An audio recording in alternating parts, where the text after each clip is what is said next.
Kharif season ప్రారంభమవుతున్న తరుణంలో రైతులు తీసుకోవాల్సిన జాగ్రత్తలు, పీఎం కిసాన్ నుంచి వచ్చే నిధులు, ఇతరత్రా అంశాలపై వ్యవసాయ శాఖ అధికారిని విశ్లేషణ చేసి రైతులకు వివరించి పేర్కొన్నారు. రైతులు తీసుకోవాల్సిన పూర్తి జాగ్రత్తలు, ఆయిల్ ఫామ్ సాగుపై వివరణ మరియు పీఎం కిసాన్పై ఉన్న అపోహలపై రైతులకు పూర్తి వివరాలు తెలియపరిచారు. పెద్దపల్లి మండల రైతు సోదరులందరికీ నా యొక్క నమస్కారాలు తెలియజేసుకుంటూ, ముఖ్యంగా ఈరోజు రైతులకి ఖరీఫ్ పంటలు ఆల్రెడీ నారుమడి పోసుకొని ఉన్నారు. చాలామంది రైతులు ఇంకొంచెం నారుమడి పోసుకోవడానికి రెడీ ఉన్నారు. మరియు ప్రతి 12,000 ఎకరాలలో సాగైతుంది, వరి 28,000 ఎకరాలలో సాగైతుంది. వీటన్నిటికీ రైతులు వానాకాలం ఖరీఫ్కి సన్నద్ధం కాబోయే క్రమంలో కొన్ని జాగ్రత్తలు తీసుకోవాలా.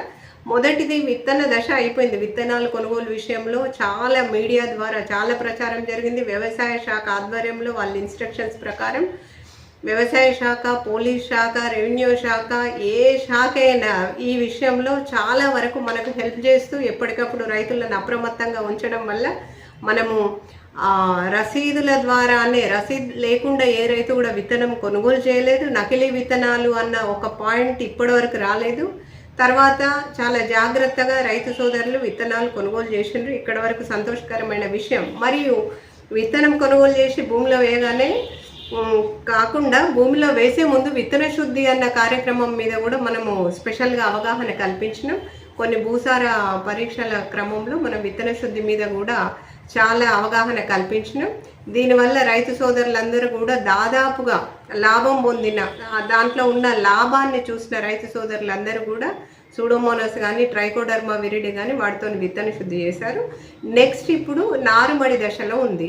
ముఖ్యంగా పెద్దపల్లి మండలంలో మనం అబ్జర్వ్ చేసింది కాండం తొలిచే పురుగు అన్నది, అంటే మొగి పురుగు, రైతుల భాషలో మొగి పురుగు అన్నది ఎక్కువ శాతం కాంప్లికేటెడ్గా ఉంది. అది బాగా ఇబ్బంది పెడుతుంది రైతులను. కాబట్టి రైతు సోదరులు నారుమడిలో నాటు వేయబోయే ముందు వారం రోజుల ముందు కార్బోఫ్యూరాన్ 3G గుళికలు కానీ, లేకపోతే డర్స్బాన్ గుళికలు కానీ వీటిని ఎకరా నారుమడికి వేసినట్టయితే ఒక 20 నుంచి 30 రోజుల వరకు, 15 నుంచి 30 రోజుల వరకు మన నారుమడి నుంచి రాబోయే ఇన్ఫెక్షన్ని, కాండం తొలిచే పురుగు యొక్క గుడ్ల దశను, లార్వా దశల నుంచి మనం పంటను కాపాడగలుగుతాం. ఆ దశ అయిపోయిందంటే పంటకు పెద్ద నష్టం ఉండదు. కానీ నారుమడి దశలో ఈ జాగ్రత్త తీసుకోకపోతే మాత్రం చాలా వరకు రైతులు నష్టపోయే అవకాశం ఉంటుంది. కాబట్టి నారుమడి దశలో ముఖ్యంగా కార్బోఫ్యూరాన్ 3G గుళికలు వేయడం. రెండవది, ఇంకా మంచిగా చేసుకోవాలనుకుంటే వేప నూనె 5 ml 1 లీటర్ నీటికి కలిపి నారుమడిలో స్ప్రే చేయడం. ఈ రెండిటి వల్ల అత్యధికంగా లాభపడతారు రైతులు. తక్కువ నష్టంతోనే బయటపడతారు. మొగి పురుగు బారి నుంచి రైతులు బయటపడతారు. రెండవది, ప్రత్తిలో వచ్చేసి వర్షాలు అడపదడప పడుతున్నాయి. ఆ వర్షాలు ఎక్కువ పడ్డప్పుడు ప్రాబ్లం కాకుండా ఉండడానికి, లేదా డ్రై స్పెల్ మరియు వర్షాల మధ్యలో ఏదన్నా ప్రాబ్లం వస్తే కాపర్ ఆక్సీ క్లోరైడ్ బ్లైటాక్స్ని 3 grams per liter ఆఫ్ వాటర్తోని మనము డ్రెంచ్, అంటే మొక్క మొదట్లో తడిపినట్టయితే చాలా వరకు వేరుకుళ్ళు కానీ, కాండం కుళ్ళు కానీ ఇలాంటి తెగుళ్ళ నుంచి మనం రైతుల పంటలను రక్షించుకోవచ్చని రైతు సోదరులందరికీ మరొకసారి విజ్ఞప్తి చేస్తున్నాం. ఇంకొక విషయం ఏంటంటే, రైతు సోదరులు ముఖ్యంగా పామాయిల్ దిశ వైపు, ఆయిల్ పామ్లో చాలా సబ్సిడీ ఇస్తుంది, 90% సబ్సిడీ ఇస్తుంది గవర్నమెంట్. కాబట్టి ఆ దిశగా మీరు అడుగులు వేయాల్సిందిగా రైతు సోదరులను కోరుకుంటున్నాము. తర్వాత వ్యవసాయ శాఖ మరియు ఉద్యానవన శాఖ తరఫున డ్రిప్ ఆయిల్ పామ్లో ఉంది. కాబట్టి రైతు సోదరులు ఈ విషయాన్ని విజ్ఞప్తి గుర్తుపెట్టుకొని తప్పకుండా వీలైనంత వరకు ఎక్కడైతే తరి కాకుండా కుష్కి అవి ఉంటాయి కదా మనకు, ఆ గుట్ట బోర్లు అటువంటి ఏరియాలలో ఎక్కువ శాతం నీళ్లు ఇంకే ప్రదేశాలలో ఈ ఆయిల్ పామ్ సాగు చేసుకున్నట్టయితే బీడు భూములు ఉండకుండా ఉంటుంది. దానివల్ల ఆదాయం వస్తుంది. 4 ఏళ్ళ వరకు ఆ మధ్యలో అన్ని పంటలు సాగు చేసుకోవచ్చు. ఆయిల్ పామ్ వల్ల ఒక అవగాహన లోపం ఏంటంటే రైతుల దగ్గర అది పెడితే 4 ఏళ్ళ దాకా క్రాప్ రాదనుకోవచ్చు. 4 ఏళ్ళ వరకు క్రాప్ వస్తూనే ఉంటుంది. 4 ఏళ్ళ తర్వాత ఏ పంట అంటే 4 ఏళ్ళకు ముందు మధ్యంతర, అంటే ఆయిల్ పామ్ మధ్యలోనే అన్ని రకాల పంటలు సాగు చేసుకోవచ్చు.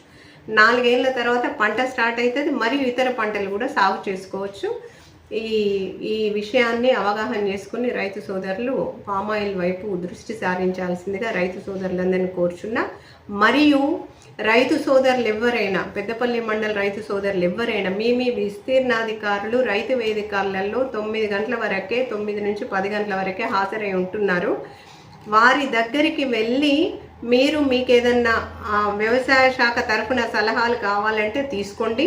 రెండవది, క్రాప్ బుకింగ్ వ్యవసాయ విస్తీర్ణాధికారులు వచ్చినప్పుడు పూర్తి స్థాయిలో మీరు సహకరించండి. మీ ఫీల్డ్లలోకి వచ్చినప్పుడు క్రాప్ బుకింగ్ అన్నది చాలా ఇంపార్టెంట్. 2 విషయాల పరంగా చాలా ఇంపార్టెంట్. మొదటిది, మీకు అమ్మకాల విషయంలో ఎలాంటి ప్రాబ్లం ఉండదు. మరియు ఇన్సూరెన్స్ అన్నది చేస్తున్నారు. క్రాప్ ఇన్సూరెన్స్ చేసినప్పుడు పంట ఏదైనా ప్రకృతి వైపరీత్యాల వల్ల నష్టపోయేది ఉంటే వాటికి ఏ పంట వేశారు అన్న నమోదు అయి ఉంటే కరెక్ట్గా వాటికి క్రాప్ ఇన్సూరెన్స్ వర్తిస్తుంది. కాబట్టి దయచేసి రైతు సోదరులు ఈ విషయాలను విస్మరించొద్దు. మీకు ఏ డౌట్ ఉన్నా వ్యవసాయ విస్తీర్ణాధికారులు లేదా మండల వ్యవసాయ అధికారులు లేదా సహాయ వ్యవసాయ సంచాలకుల కార్యాలయం లేకపోతే జిల్లా వ్యవసాయ అధికారి కార్యాలయాన్ని సంప్రదించాల్సిందిగా కోరుచున్నాం. తర్వాత పిఎం కిసాన్ రాలేదు అది ఇది అని చెప్పేసి చాలామంది రైతులు వస్తున్నారు. పిఎం కిసాన్ విషయంలో అప్రమత్తంగా ఉండాల్సిన విషయం ఏంటంటే ఎన్పిసిఐ మ్యాపింగ్ అన్నది చేసుకోవట్లేదు. రైతులకు మా వ్యవసాయ విస్తీర్ణాధికారులు 1కి 10 సార్లు ఫోన్ చేసినప్పటికీ స్పందించట్లేదు. అక్కడ మీరు వ్యవసాయ విస్తీర్ణాధికారి అయితే పూర్తి స్థాయిలో నమ్మి మీకు ఆ డీటెయిల్స్ తీసుకొచ్చి ఎన్పిసిఐ మ్యాపింగ్ ఎక్కడ చేయించుకోమంటే అక్కడ వెళ్ళి చేయించుకోండి. దయచేసి ఈ విషయంలో రైతు సోదరులు పిఎం కిసాన్ విషయంలో మీరు ఎన్పిసిఐ మ్యాపింగ్ అన్నది చేయించుకోవడానికి కొంచెం వ్యవసాయ విస్తీర్ణాధికారులకు మరియు వ్యవసాయ శాఖ అధికారులకు మీరు సహకరించాల్సిందిగా కోరుచున్నాను.